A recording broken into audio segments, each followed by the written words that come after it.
Hello. Hello to those that are watching. Hope you all are doing good. Okay, today we are doing the live show for the first book of the Witcher Readalong, which is for The Last Wish. If you have not read the book, I would highly suggest you do so before watching anything that goes on in this live show. We're going to be talking about some of the things involved in the book, the stories themselves, stuff like that, that might be a little spoilery. So, fair warning to those that are not reading the book. If you would like to be able to join in on the conversation, this will, obviously be available as a normal video after the live show. So make sure to go read the book.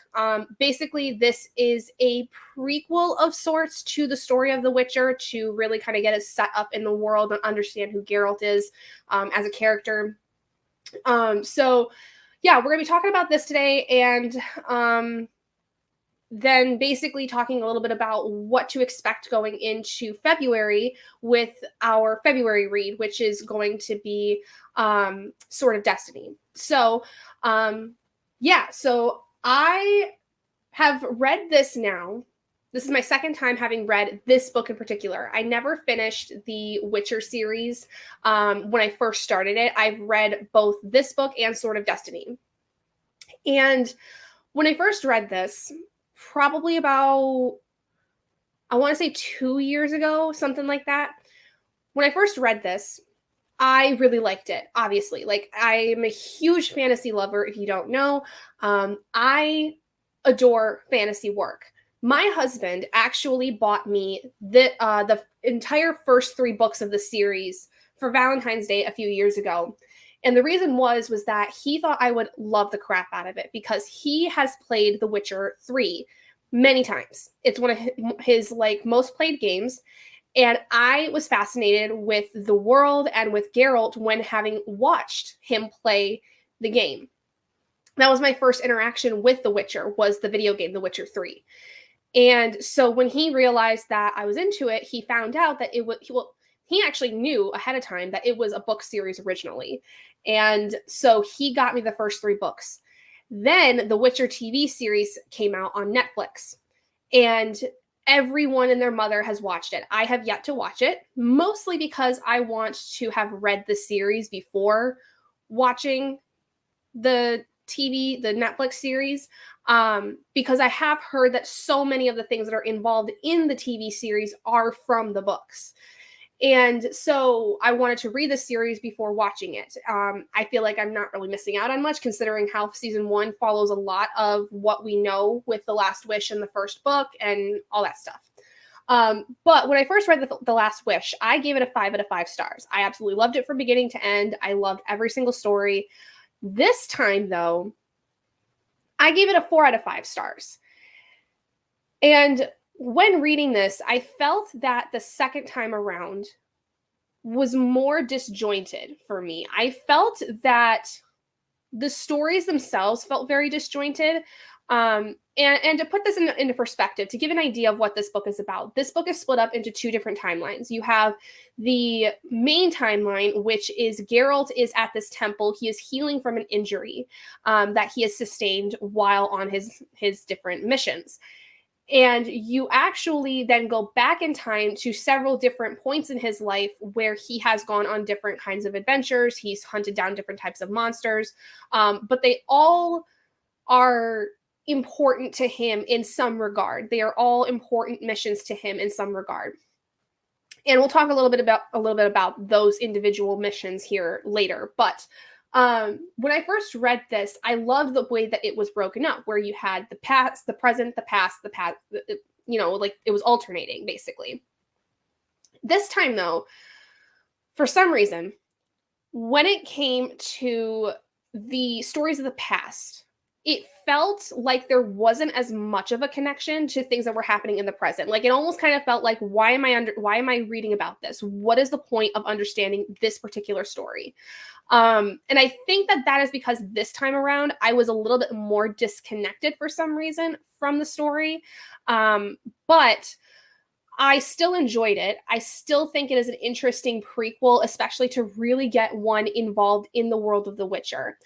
I would say that I would suggest something like this before actually reading the first book of The Witcher, because this gives a really good picture of who Geralt is, what he is, and more specifically, too, how he handles situations, which each situation is different, and how he handles it is very different. But you understand that he has this like ability, he has this moral compass of sorts that he tries to follow. He is not inherently a good guy. He is not inherently a bad guy. He's not even necessarily an anti-hero of any kind.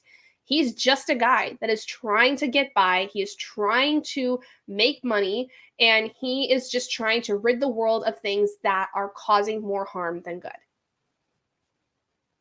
And he doesn't always make the best decisions, and sometimes the decisions he makes does haunt him. And I think that that is super awesome to see, because it indicates to us that he is a flawed human. He doesn't always make the best decisions, as anybody in reality does. This is a fantasy series, but just like in the real world, people are flawed.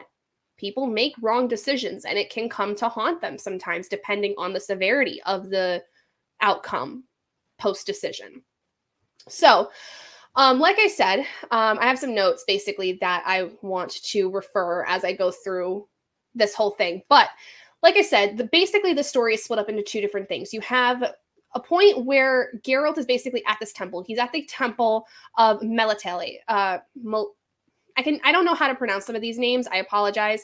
But Melitel, something like that. He's at this temple, and he knows like the priestess well. He's been there many times before, and they are basically trying to heal him. And while he is there, you learn of the different points in his life, like I said, different missions he's been on, different things that he's done, that not necessarily all lead him to this point, but definitely at the very least like paint a good picture of how he is now, essentially.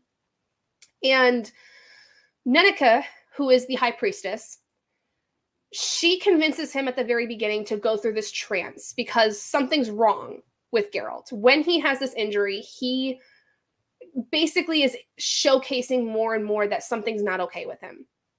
But he refuses this trance that Nenneke is trying to put him under, because the person that would conduct the trance, whose name is Iola, she's a clairvoyant. And so she would be able to tell him his future, and he doesn't want that. He doesn't want to know what his future entails. He wants to be able to live day to day and just kind of go about his merry way. He doesn't want to know what's going to happen to him, even though they would be able to tell him. So the first story we get of the past. So that's like basically like the beginning of the story, is that he's at the temple, he's being healed, and they offer him to put him in a trance. He says no. We move on to the first of the adventure stories, which essentially indicates that Geralt is trying to free a princess who's been cursed by a striga, which is a type of monster. The way that it kind of makes you feel is it's kind of like a vampire, but it's not quite. It's not exactly the same as a vampire.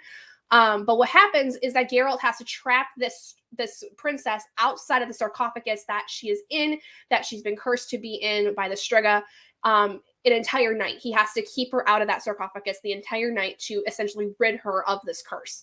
And essentially what happens, though, is that after he gets there, there's a fight. And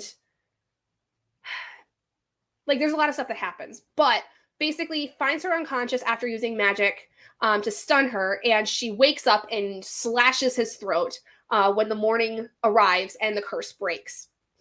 Another story involves breaking curses. In the story, A Grain of Truth, there's this building where there is this kind of humanoid figure. It's not quite human, it's not quite monster, something like that. It's like a mix of things.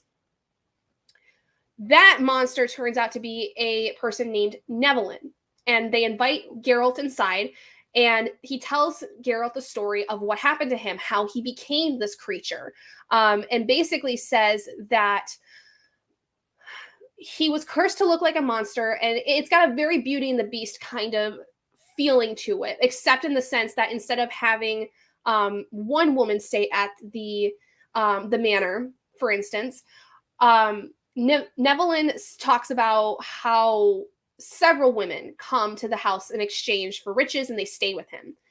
One of them, Nevelyn falls in love with, whose name was Verena, and Geralt recognizes that she's a type of vampire, whether she's a Striga or an actual vampire, something like that. She's a type of vampire.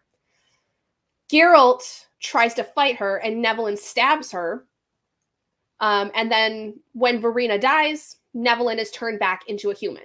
So we understand that, there's creatures here that are meant to do harm. Geralt is there to try to make wrongs right, to some extent. He meets all different kinds of people in his travels. And this is just one instance where he's able to actually help somebody by killing off a monster. It's kind of one of those stories where we see, obviously, two stories, actually, with The Witcher and with A Grain of Truth, where you see Geralt is a character where he is trying to not just make money off of, fighting these monsters, but he actually meets so many different types of people.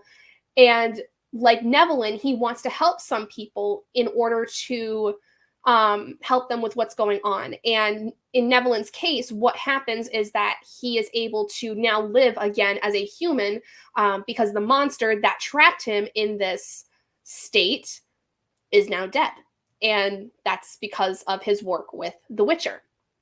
Now, a Witcher, basically, to kind of give it you some understanding, they're not necessarily wizards, and they're not necessarily soldiers. They're kind of like a mix of the two.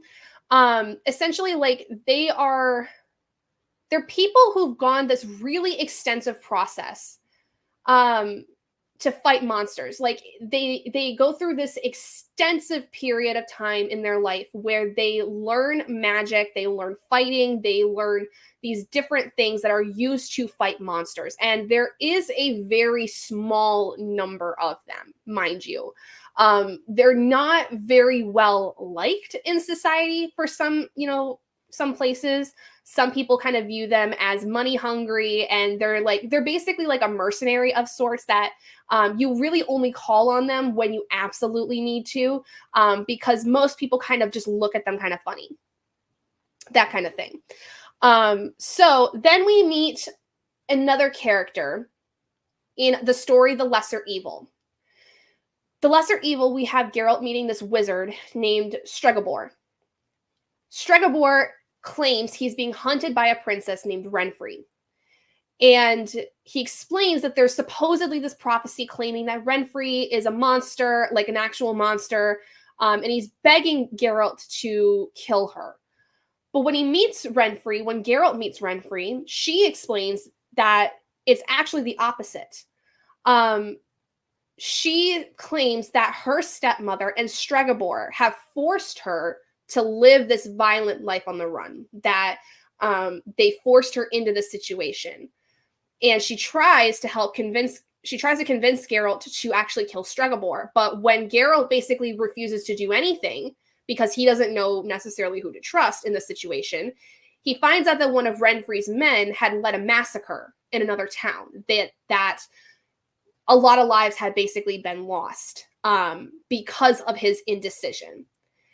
And when he decides to kill Renfri to keep her from planning another attack, we learn that Geralt has a conscience, and he's haunted by this decision. In this story in particular, we see that Geralt is more than just a magic-wielding soldier mercenary. He has actual, conscious thoughts, and he also has a conscience where he has the ability to feel guilty for things that he does or he does not do. So this is a story where, you see him for more than just the strong, bold, brutish man that people make him out to be in the TV show, in the game. He has not only a moral compass, but when he makes decisions, he's actually, capable of feeling guilt for certain decisions that he makes that he thinks could have been done differently. And I really appreciate that, because I feel like that with a lot of times, like these kinds of characters, they are characters where you don't see that. You don't see that wheel turning. You don't see that feeling of guilt unless this character is like the main character. But sometimes you don't always get that kind of feeling of, okay, they know what they did is wrong. You know that they feel they did something poorly and they could have made a different decision, or like having that instance of, what if something else had happened? What if I had done something differently? What if I had, decided to go this way instead of what I did? What would be, the possibility of things like that happening? So then we have another story, because again, we alternate back and forth basically between Geralt in the temple being healed, and we then also learn several stories of him and his adventures and things that he's done to get to this point. So the next story, called A Question of Price. There's a banquet that's being held by a queen of this kingdom, and it's in honor of her daughter, Pavetta. Now, this story is probably my favorite one out of the entire collection of The Last Wish. The Question of Price is probably my favorite story of all of them.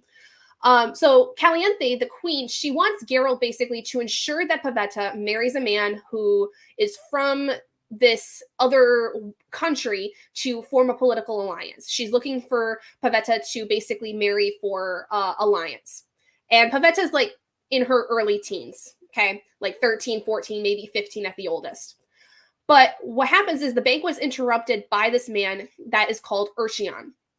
And he looks like a monster. Actually, he even comes in where he's wearing a helmet, and he specifically says that he should not take off his helmet before midnight, because otherwise, it's going to offend the people there, things like that. Urchion explains that he deserves Pavetta because of an oath that he had made with Pavetta's father, who was the king of this world.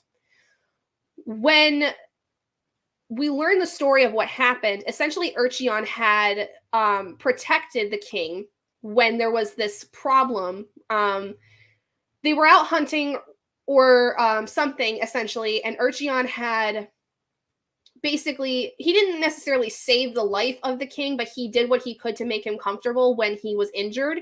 And the king had said, that he was given permission to marry Pavetta when the time came, when it was her time to marry. So Urchion obviously comes to this banquet. He's like, this is my bride. This is the woman that, I was promised. I want what is due to me. And Caliente obviously wants nothing to do with it. She wanted Pavetta to marry somebody else for political alliance. And so she leaves the decision up to Pavetta, who decides that she's going to marry Urchion. The other suitors attack him.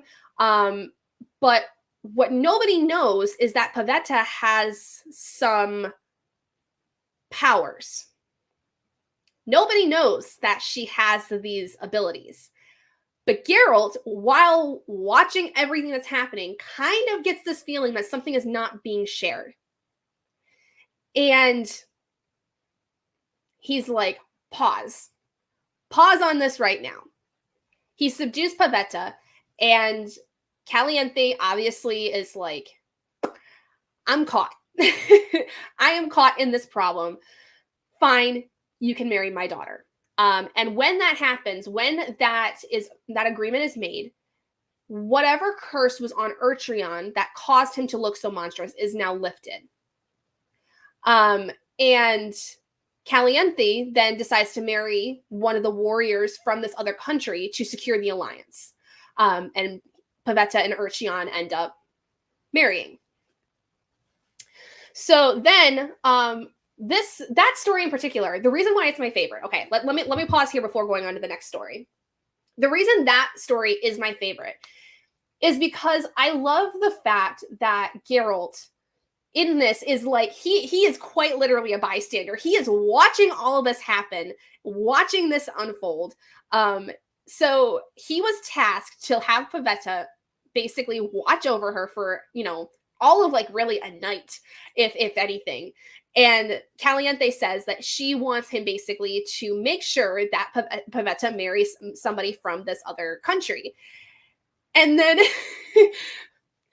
when Urchion comes in, it is quite literally Geralt takes a step back with his mug of tea, and he's just like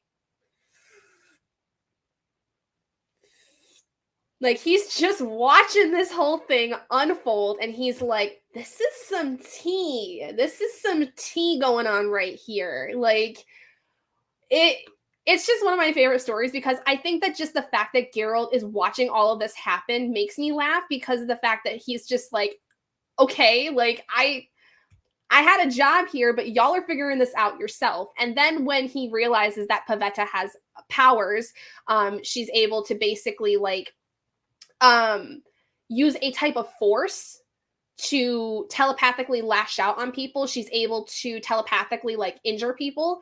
When he realizes that that's what's happening, he steps in at that point and is like, listen, sit down, little girl, sit down for 2 seconds.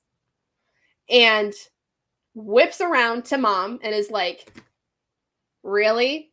You didn't think to mention that your daughter had some kind of something, and you then neglected to mention that you knew about the fact that your husband promised her away to somebody?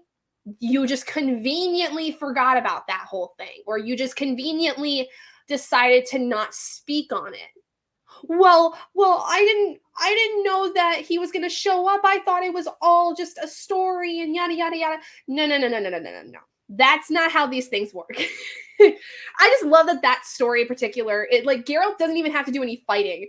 Everybody else does the fighting for him. He just kind of sits back and he's just eating his popcorn. He's just eating his popcorn, just hanging out.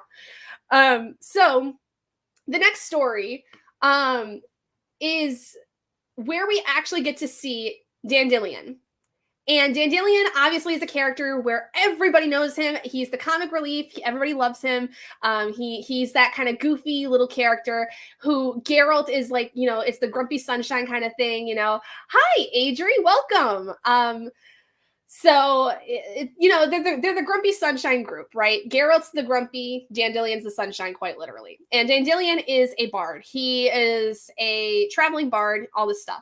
So in The Edge of the World, the next story, we learn that these two travel to basically this town where supposedly there's some kind of creature stealing grain from this area. The creature is named Torque, and he is basically he's got a lot of intelligence, but he's goat-like. It kind of I'm trying to think. Every time I read the story, I keep thinking of the way that, what is the character from Narnia? What is his name? James McAvoy plays him in the Narnia movies. Always reminds me of him for some reason. So what happens is they find Torque, but there's a prophetess named Lil who forbids anyone from harming Torque. And when Geralt and Dandelion try to corner Torque and, get him to stop what he's doing, they're attacked by a group of elves. And it turns out that Torque's been stealing the grain and the seeds for the elves because they are starving. They are facing starvation. And the elves were driven out by the humans at one point from this area. They originally, lived there, were driven out by the humans. And the leader of the elves, Filavandrel, he wants to kill Geralt and Dandelion, but when Lil arrives, she is transformed into a goddess of life and agriculture, and she frees Geralt and Dandelion. And Mr. Tumnus, thank you, Mr. Tumnus. Every time I think of Torque, I think of Mr. Tumnus. I don't know why. Probably because it just, I don't know. I don't even know. But I always think of Mr. Tumnus when I think of Torque, specifically. So essentially, that is like one of the first stories that we see Dandelion, because previously, before that, in one of the sections where we are seeing Geralt in more of the present time, Dandelion shows up, and he shows up to the temple, and so then we learn, okay, these two are friends. This is an adventure they went on. Then we find another adventure. We have another adventure that they go on, which is called The Last Wish. Obviously, so this one, the very last story that we learn about of the adventures of Geralt in this book is that Dandelion had got a gin jar, gin as in like the genie, where the genie comes from, right? He finds a gin jar out of a river and he wants it to grant him wishes, thinking, oh, like I'm just gonna get wishes and no, never mind to anything else. But when the gin attacks him, Geralt then basically has to take Dandelion to another city to find a magician to heal him. And this is where we meet the lovely, lovely Yennefer. The woman that we all know, if you watch the TV show, you played the games, Yennefer is the woman that Geralt cannot have, no matter how hard he tries. This woman is just hell on him. She helps Dandelion, but she wants then Geralt to help her settle a score that she has. And she knocks him unconscious. Then, when he wakes up, he's in prison. He's in prison for attacking people. While Yennefer is trying to capture the djinn, she can't because Geralt then has a wish. He still has a wish left from the djinn. And when he uses it, the djinn disappears. And what happens is that wish actually bounds Yennefer and Geralt together. We don't know necessarily what's going to happen to them. We don't necessarily know what that entails. But they are bound by that wish together. So then the final part of the present storyline that we see is that at the temple, Dandelion and Geralt, they're confronted by these knights from this order called the White Rose Order. They essentially want to fight Geralt in a rigged duel. Geralt wins, but then he and Dandelion have to scoot their boots out of town very quickly. And then when he's saying goodbye to Nenneca, Geralt accidentally touches Iola, the clairvoyant, the person who could tell him his future. And the three of them see a very violent vision of what Geralt's future is going to look like. Which there's a reason why Geralt did not want to see his future, and that is why. He did not want to see his future in any capacity because he probably knew that it was going to be violent. Which kind of sets us up for what the rest of the series is going to look into. Is, obviously Geralt is going to be super fighting and everything. Hi, Scarlett. Thank you for joining. And then basically from there, Nenneca bids Geralt a tearful farewell because this is her friend. They've known each other for a long time, all that stuff. So that is basically the full rundown of The Last Wish by Andrzej Sapkowski. That is what each of the stories goes into. Now, obviously, like I said, all of these stories are in some way talking about Geralt as a person. They are especially the ones that go, back in time, and they help us to like the different adventures that he goes through. We see that Geralt is not only a strong person, he's not only a strong magic wielder, he's not only a fighter and a mercenary. He is a human with like in some ways. He has human-like needs. When it comes to each of the stories, we see a slightly different side of him in terms of the way that he makes decisions, in terms of the way that he interacts with different kinds of people. Again, still my favorite story has to be A Question of Price, because I just love the fact that he sits back quite literally and watches shit go down. It is like the best thing to see is that he's just sitting there eating his popcorn while, all these people are fighting, and he's just like, what the hell was I even here for? Like, it just something so funny about that for me is just that he doesn't actually have to do anything really, other than obviously keep Pavetta from killing everybody. But um, in every other story that he's involved in, he has to do something. He has to make some kind of a decision. He has to, you know, figure out what's going on, make a plan from there, and figure out not only is it something worth his time, but also is it something that he can come out of alive. A Question of Price is like, well, I have no stake in this matter. I'm going to get out of here no matter what alive. So I'm just going to sit back and watch.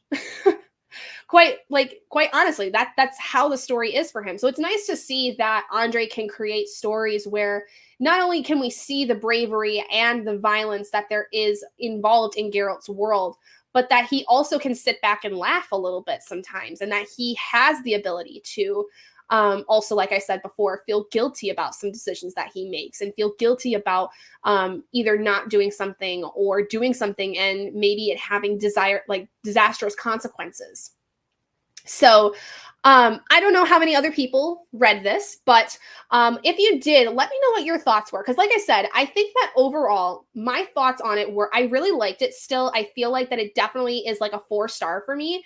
But I did feel that some of the stories were a little disjointed. I did kind of feel like there were some things where I was like, especially like some of the more fighting stories where I was like, okay, what's the point in this? Like the whole one where it's with Nevelyn, what was the point in that? Like I don't really understand what the point of Nevelyn's story was, other than the fact that there are some types of people who are turned into things by other things, and you know, like I didn't really feel like I got a lot out of that story. Nor do I feel like I really got a lot out of the initial story of The Witcher, like when he's fighting the Striga. I feel like I didn't really get much out of that. So I felt like some of the stories were a little disjointed in terms of understanding the whole picture. Like I felt like they kind of were just random pieces that I didn't know how they fit in. But the majority of the stories, I see the purpose of them. I see the understanding of why these are important to help explain Geralt as an individual, and that way so that when you get into the first book of The Witcher, you know who he is, you know how this world works, you know how his character is. Scarlett, I've read the entire series. Okay, cool. Would love to see if you manage to come by for the live shows and talk about this with us, because if you've read the whole series, I'd love to hear your thoughts on it. I have not watched the TV show. Now, I said this before you came in, so no worries. But I specifically have not watched the show because I wanted to finish the series before I did. Mostly too because like I know that the first season deals a lot with some of the stories here, some of the stories in Sword of Destiny, and a lot of the first book, Blood of Elves. Oh, excuse me. So I wanted to read the books before I watched it. Now, I will say I have watched parts of the video game, The Witcher 3, because my husband actually was the first person that got me into this. Sorry, I wanted to check before commenting more. No, you're fine. You're fine. So now I lost my train of thought. The video game. So I first got into this series in this world, I'll say, when my husband showed me The Witcher 3. That's like, it's one of the games he plays the most often. Not so much anymore, but when he and I were first living together, it was one of the very first games that he showed me that was like one of his favorites. And he bought me the first 3 books for Valentine's Day that year when we first started living together. And that was just before the TV show came out. So I've been meaning to watch it. I just kind of want to get through some of the books first, just because I know that there's so much, especially the first season, that deals with like the very beginning of the series, if that makes sense. But no worries. If it's nothing spoilery, like if there's going to be if you know that there's things that happen that I've already like heard about or read about, like that I would have, learned from the Last Wish, then by all means, tell me how it is. Like, tell me if you liked it. Looking back, my original review was 3.5 stars. I was also somewhat confused. Yeah. And don't get me wrong. I think that this is a great prequel. Like I said, I think it really helps to establish Geralt as a person, Geralt as a, powerful being.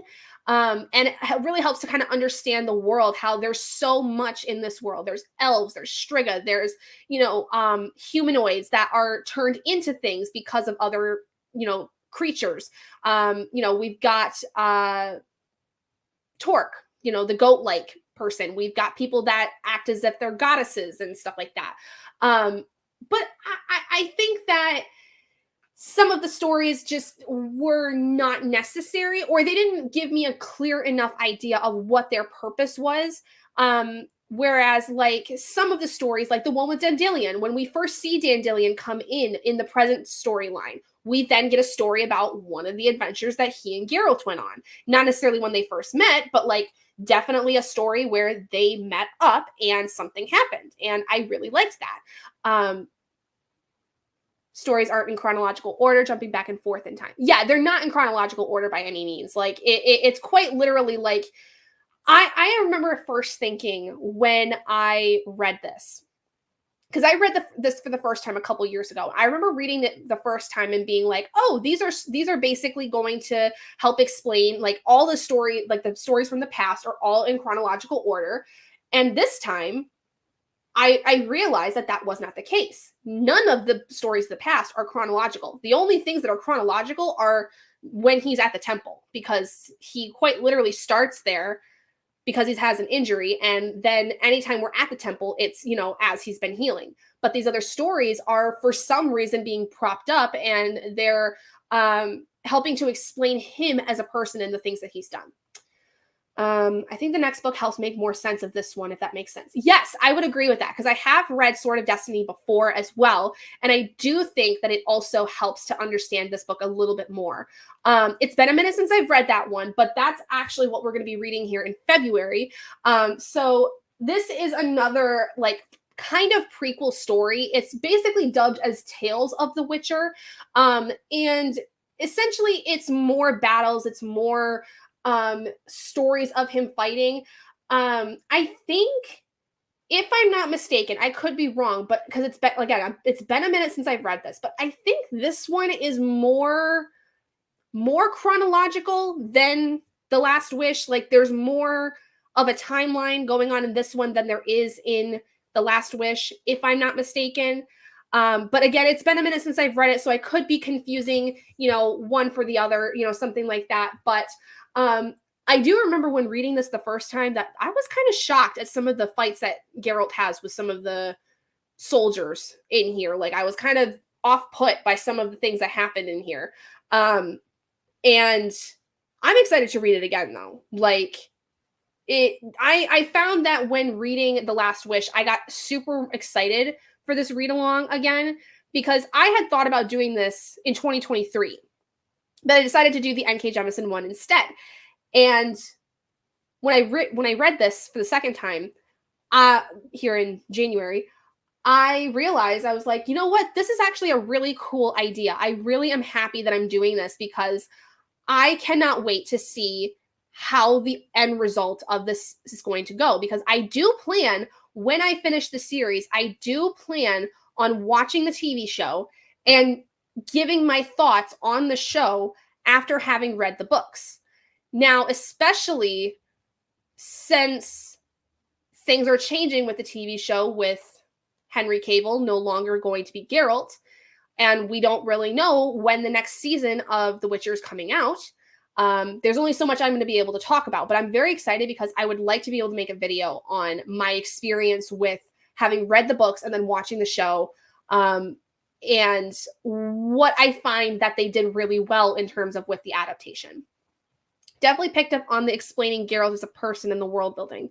Also establishing what is a monster, or at least making you ask yourself that question. Yes, exactly. Because Nevelyn, like when in a grain of truth, when we meet Nevelyn, we automatically all assume he's going to be a bad guy. But it's more of he's a he's a victim of circumstance. Like he unfortunately was placed under this spell because he was not that nice of a guy. What you find out in the story as he's telling Geralt of why he was cursed. And like you also find that in the first story, The Witcher, the princess that is in that story, she was cursed. And so Geralt knows that he can't kill this girl. He has to find a way to save her because he understands that it's not her fault. She's doing what she's doing. She doesn't know what she's doing. So I think that it definitely raises the question of what really is a monster. What essentially does a person do to qualify them as a monster, even if they are human? And I love that. I love that is something that's so very prevalent in all of the stories. Last two stories are very important for the rest of the series. Yes, I do believe that they are. I mean, especially because like for one, you get to meet Dandelion, and then you meet Yennefer. Yennefer is like the biggest aspect of Geralt in this series. Like everybody knows Yennefer is like his enemy, but not enemy, right? When does a man become a monster? I'm sure that's from the TV show because I know that there's a lot of people like the "Toss the Coin to Your Witcher" song like got super popular from the TV show.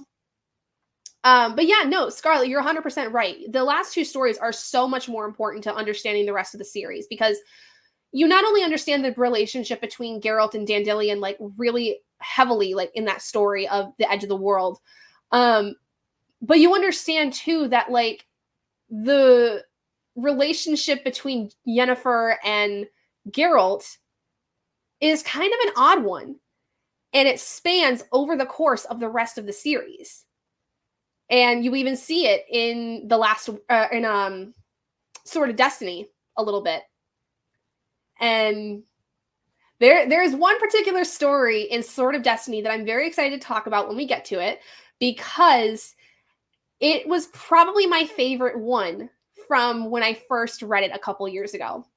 It was like so fascinating to read this series and like fall in love with this world. Like I said, I think that this time giving The Last Wish a 4 out of 5 stars is definitely warranted for me, but I still love this. I still absolutely adore what Andrei Sapkowski has created out of this book in particular, because I think that it's just such a fascinating world. Geralt is such a fascinating character.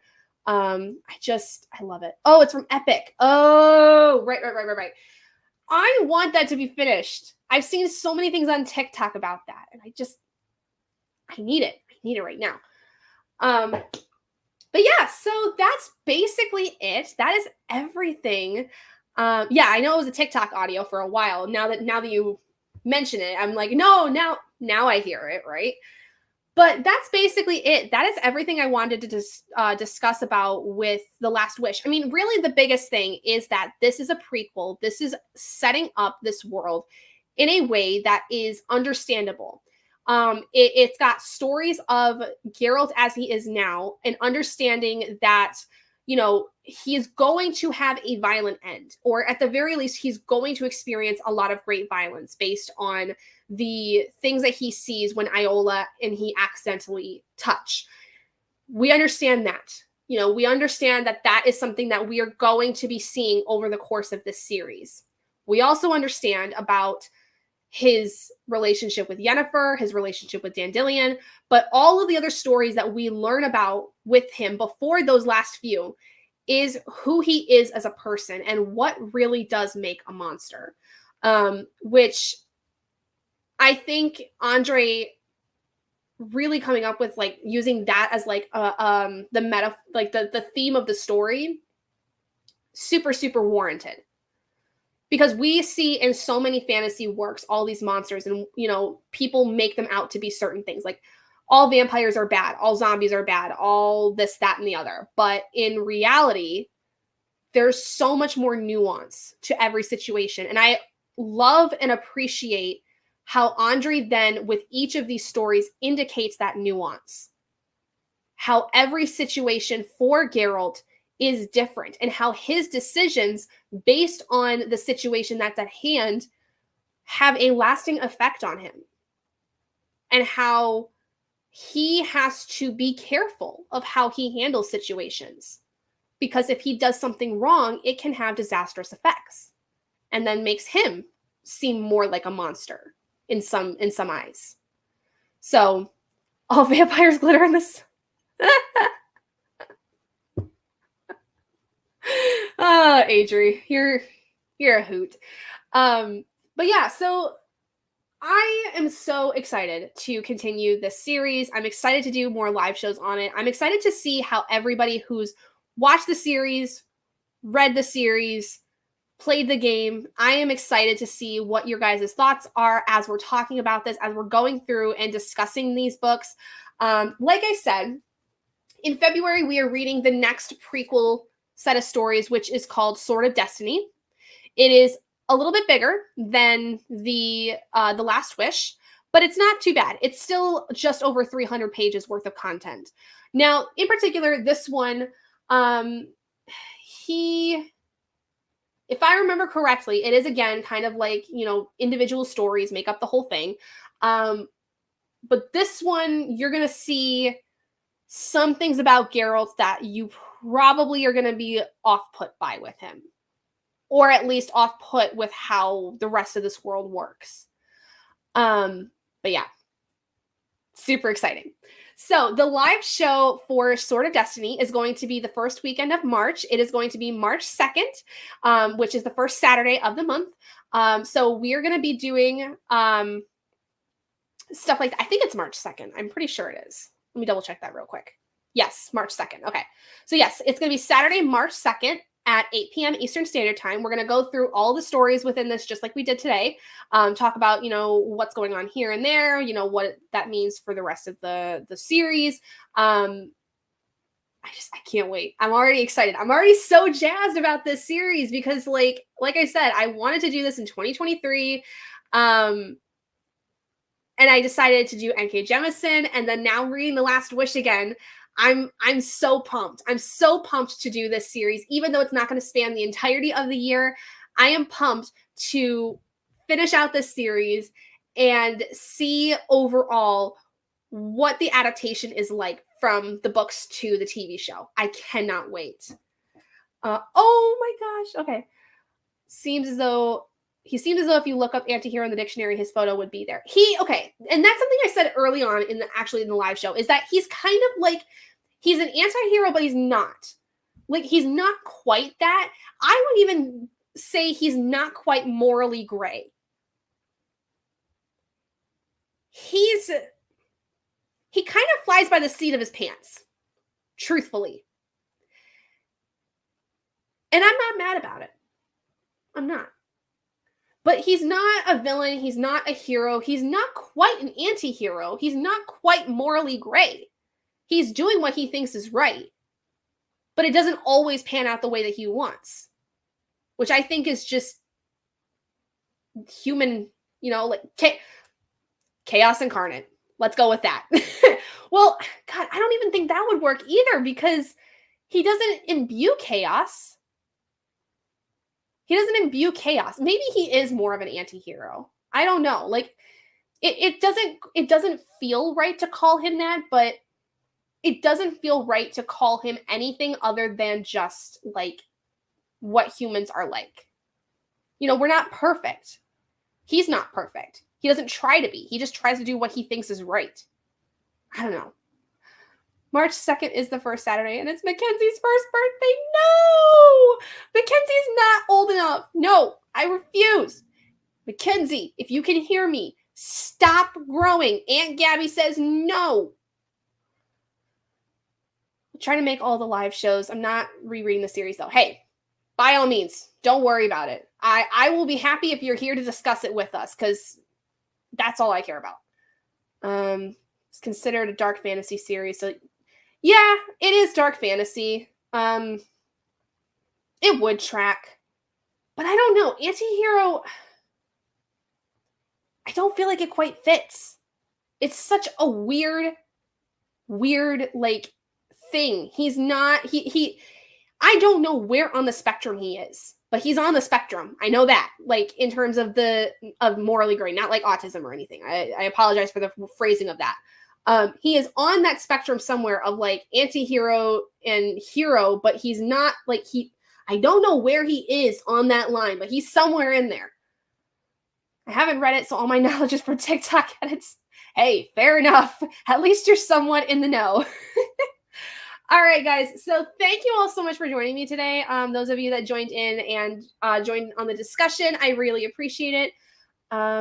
It's the third and fourth stories in Last Wish that are the ones with plots that really influence the rest of the series. Oh, third and fourth one. What was that one?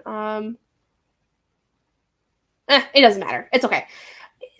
Some of the stories involve it, some of them don't. It's not a big deal. I would argue though that Yennefer's definitely pans out in the rest of the series. I would argue that sets us up for a huge aspect of it. I mean, it is what it is. But anyway, yeah, so we're going to do Sword of Destiny in February. Feel free to read it if you would like. Or if you, at the very least, know the story, please come join for the live show on March 2nd. Would love to hear your guys' thoughts on it. Would love to hear, your experience with it.